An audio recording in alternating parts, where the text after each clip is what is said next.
My name is Evelyn Reed. I'm 78 years old, and I used to believe that time could heal anything. Wrongs, wounds, words said in anger. I thought if you gave folks enough years, the sharp edges of what they'd done to you would smooth over, like rocks in a river. For most of my life I held on to that belief like it was gospel. I raised my children on it. I swallowed my pride when they forgot my birthdays, excused their absence at holidays, and pretended I didn't notice when they talked over me like my voice didn't matter anymore. I told myself, Evelyn, they're busy. They've got their own lives. But last Thanksgiving, I decided it was finally time to let go of the past and bring my family back together. It had been 4 years since we'd all sat down at the same table. 4 years since the fight over my late husband's estate, the one that left my son and daughter refusing to speak to me, and both blaming me for the outcome. I'd kept my distance since then, sending cards they never answered, calling phones that went straight to voicemail. And yet, this year I told myself it was time.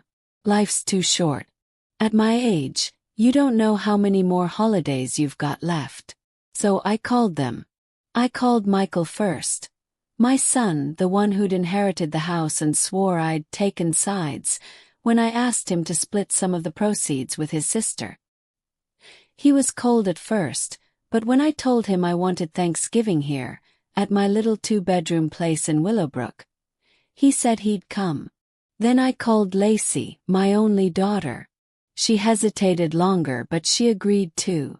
"For you, Mama," she'd said like it was a favor. I thought that was my win.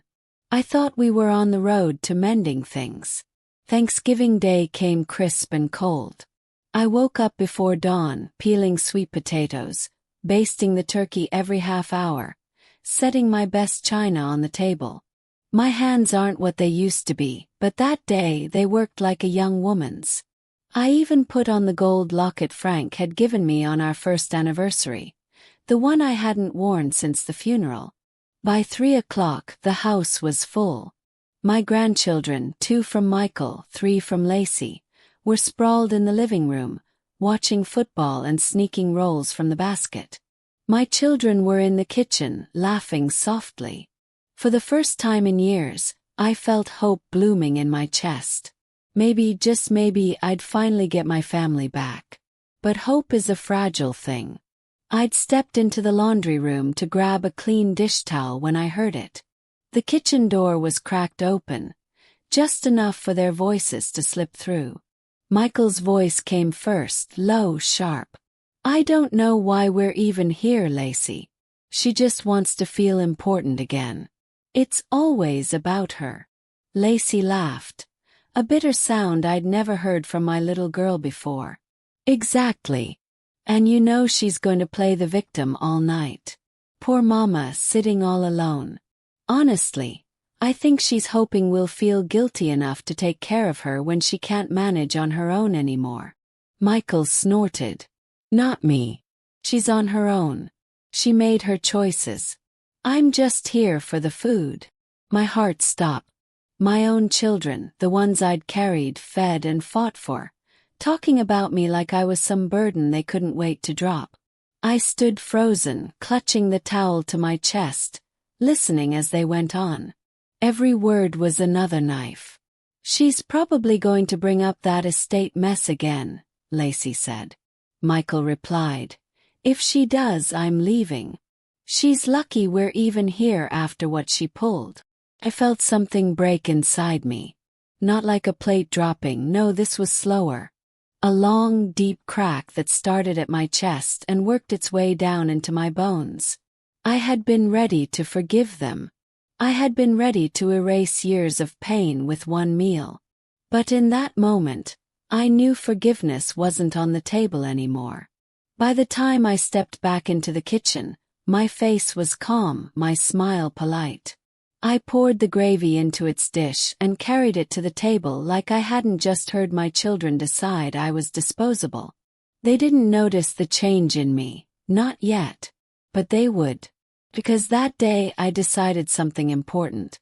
Some betrayals should never be forgotten.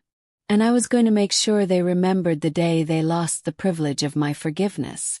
If you're watching this and you've ever been stabbed in the back by the people you love most, stick around. This isn't just a story about hurt. It's a story about taking that hurt and turning it into power. Like this video, leave a comment if you've ever been through something similar, and subscribe so you don't miss the next moment. You know, people think betrayal is a single moment. Like you get stabbed once and it's done. But that's not the truth. Betrayal. It's only sharp because of the years that came before it, the years you spent giving pieces of yourself away, thinking you were building something strong, only to find out you were just handing someone the knife. When I heard Michael and Lacey talking about me in my own kitchen, it wasn't just those words that hurt. It was the shadow of every sacrifice I'd made for them. And believe me, there were plenty. I wasn't born into comfort. My daddy was a machinist, my mama a school cafeteria cook. I married young. Frank Reed, a tall, broad-shouldered farm boy with a smile that could melt ice in January. We had Michael a year after the wedding, and Lacey 4 years later. Frank was a good man, but farming was hard and money was tight. By the time Michael was 10, Frank took a job at the paper mill to make ends meet. I picked up shifts as a seamstress at Miss Alden's dress shop. Back then, every dollar had a purpose, and most of them weren't for us. When Michael needed braces, I stitched dresses until my fingers bled. When Lacey wanted piano lessons, I cleaned houses on Saturdays for families who didn't know the meaning of hard work. I gave up more than money, though. Gave up time. Time that could have been mine. I skipped out on the ladies' quilting circle I loved so I could drive Michael to basketball tournaments. I turned down night classes in bookkeeping because Lacey needed me at her recitals. And when Frank got sick, really sick, I was the one who kept everything afloat. I worked the shop in the mornings, the diner in the evenings, and still came home to care for him. I didn't complain. I didn't ask for help. Frank passed in '98. The life insurance barely covered the funeral, but I found a way. I always found a way. After that, it was just me. And let me tell you something. Being a single mother in your 50s is no small thing. I wanted my kids to have more than I did. Better shot. A bigger life. So, when Michael wanted to go to college out of state, I sold the land Frank had worked so hard for. The land we'd planned to retire on. The land that was supposed to be ours. And when Lacey's marriage fell apart, I let her and the kids move back in, even though I was still paying off the home repairs from a leaky roof. Every time they needed, I gave. Without hesitation. Without keeping score. But here's the thing. While I was busy building their futures, I never stopped to build my own. I didn't save for retirement. I didn't travel. I didn't take the painting classes I dreamed of. I thought I'd have time later. I thought they'd remember. But people don't remember the things you quietly give them. They only notice when you stop giving. Over the years, the visits became less frequent. Michael got married and stopped calling unless he needed help with the kids. Lacey moved 2 towns over, and it seemed like she only came by when she wanted something from my attic or a meal she didn't have to cook herself. Still, I told myself they loved me in their own way. That it wasn't personal. That they were busy, just like I used to be when my own mother was still alive. And then the estate fight happened. Frank's house, the one Michael had moved into, was the last big thing of value left in our family. I thought we could divide it fairly between them, maybe sell it and help both of them at once. But Michael wanted it all. Lacey wanted her share in cash. They first turned on each other and then they turned on me. I remember Michael standing in my kitchen, the same kitchen he'd stand in years later, pointing a finger at me and saying, "You're the reason this family's falling apart." I thought time would soften it. That we'd patch it up eventually. That's why this past Thanksgiving meant so much to me. But when I heard them talking about me like a burden, like I was some pitiful old woman they had to endure. It was like every late night, every dollar, every dream I'd put aside for them was tossed in the trash. That night after they left, I sat alone at that table, staring at the turkey bones and cold sweet potatoes. And I realized something I'd never allowed myself to think before. My children didn't see me as the woman who gave them everything. They saw me as someone who owed them more. And that, my friends, was the night I decided to stop giving. But stopping isn't the same as getting even. And in the months that followed, I found a way to make sure they never forgot who they were dealing with. If you're still with me, keep listening, because in the next part, I'm going to tell you how I turned their betrayal into the best revenge an old woman could dream of. Don't forget to like, share, and subscribe so you're here when I tell you exactly what I did. There's a dangerous thing people forget about older women. We've survived enough storms to know how to sail straight through them without making a sound. After that Thanksgiving night, I didn't shout, I didn't cry in front of them, and I didn't cut them off. Not yet. Instead, I let them believe I had simply retreated, licking my wounds. They thought their words had broken me, but what they'd really done was wake a part of me I'd buried decades ago.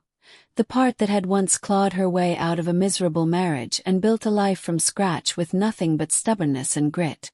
Michael and Lacey didn't deserve my loyalty anymore, but the rest of the family, especially my grandkids, did.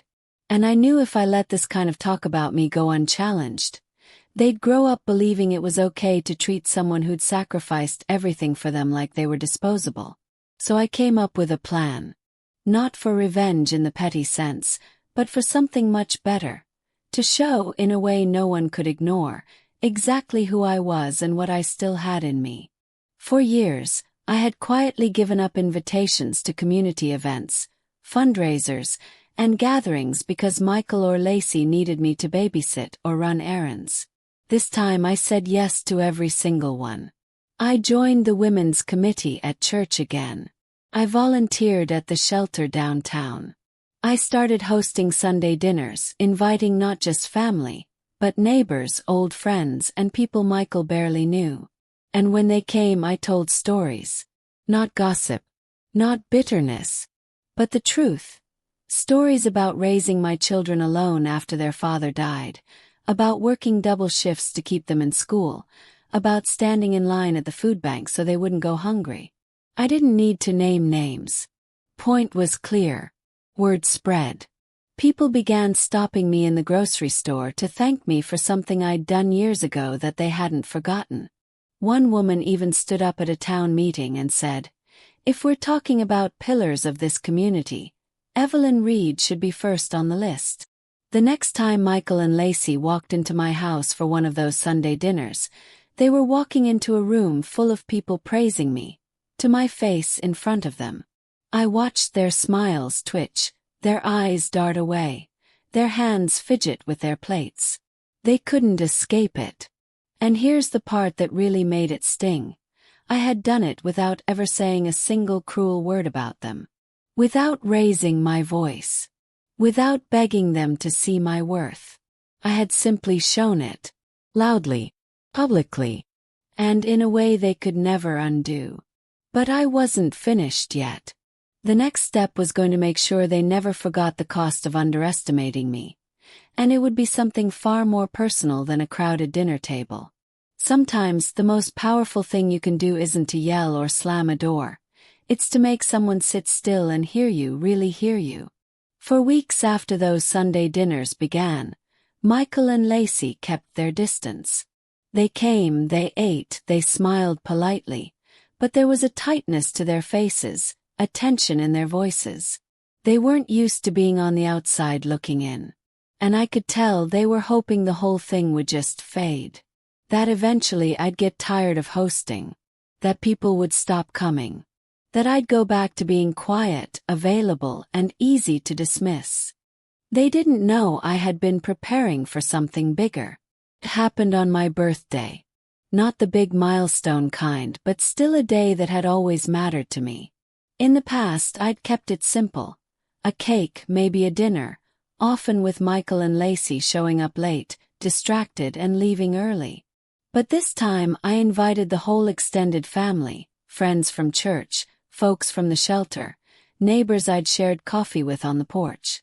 The living room was warm, full and loud.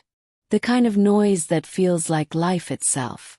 When everyone had a plate in their hands, I stood up. My knees protested, but my voice didn't. "I want to thank you all for being here," I began. Because, truthfully, I wasn't sure I'd see another birthday surrounded by this much love. The room went quiet. Eyes turned toward me. I took a breath and let the words come out slow, steady, and clear. "You know, not long ago I overheard something. Something said by people I love. They called me a burden. They laughed about how much I'd aged, how I wasn't worth the trouble. I wasn't supposed to hear it, but I did." I saw Michael stiffen in his chair. Lacey's hand froze over her wine glass. "I could have stayed hurt," I continued. "I could have shut myself away and let those words eat me alive. But I realized something. I've lived too much life, fought through too many storms, to let anyone tell me I don't matter. Not anymore." I let that hang in the air. No yelling. No accusing. Just truth.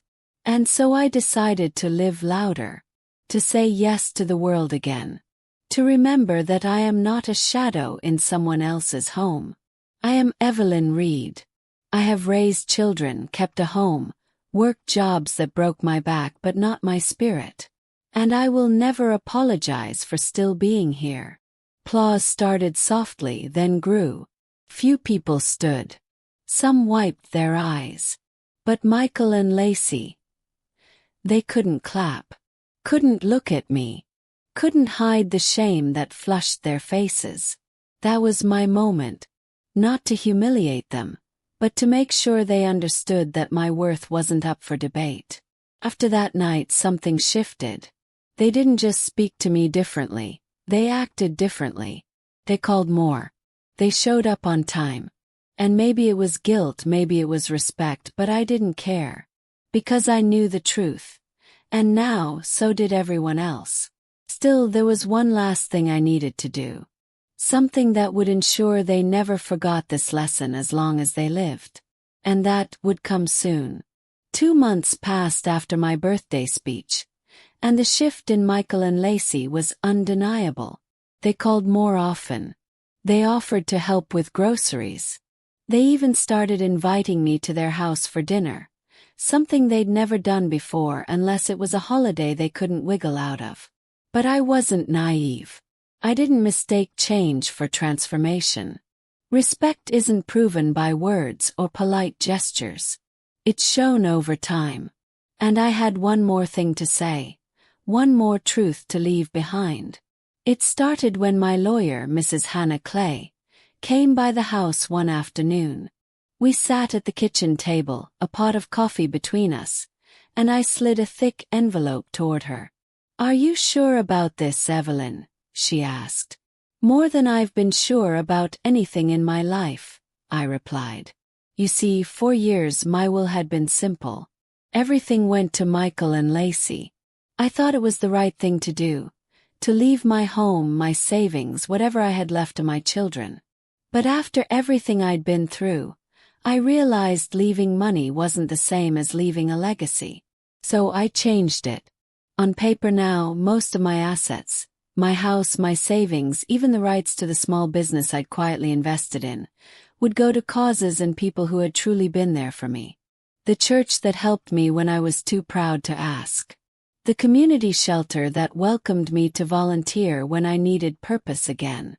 And my neighbor's daughter, who'd driven me to appointments when Michael and Lacey said they are too busy. Michael and Lacey would get something, but it wouldn't be what they expected. I'd leave them my old dining table, the same one where they once called me a burden when they thought I couldn't hear. I'd have it polished, with a single line engraved on the underside. "This table holds the words that changed us. May you never forget them." I didn't do it out of spite. I did it because I wanted them to remember that respect is earned, and that love without respect is just performance. The night I told them was one I'll never forget. We were sitting in Michael's living room, Lacey perched on the arm of the chair, her eyes wary. "Michael," I began, "I wanted to tell you I've updated my will." He smiled a little too quickly. "Oh, okay, Mom. That's smart, making sure everything's in order." "Yes," I said steady. "And I want you to know, I've left most of what I have to the people and places that stood by me when it mattered most." The silence that followed was thick. Lacey's jaw tightened. Michael's smile faltered. "I'm still leaving you something," I added. "Something I think you need more than money." When I told him about the table, he looked at me like he didn't understand, and maybe he didn't, not fully. But I saw it land in his eyes, heavy and sharp, the memory of that day flickering across his face. I stood, picked up my coat, and headed for the door. "I love you, Michael," I said, my voice calm. "But I will never again let anyone I love make me feel small." That was the day I truly walked away from the old me. Now every Sunday my house is still full of laughter, food, and the kind of warmth you can't fake. And sometimes when I think about Michael and Lacey eating dinner at that old table, I hope the words carved underneath are doing their work. Because I'm not just Evelyn Reed, the mother or the grandmother. I am Evelyn Reed, the woman who decided her worth was not negotiable, and lived the rest of her life like she meant it.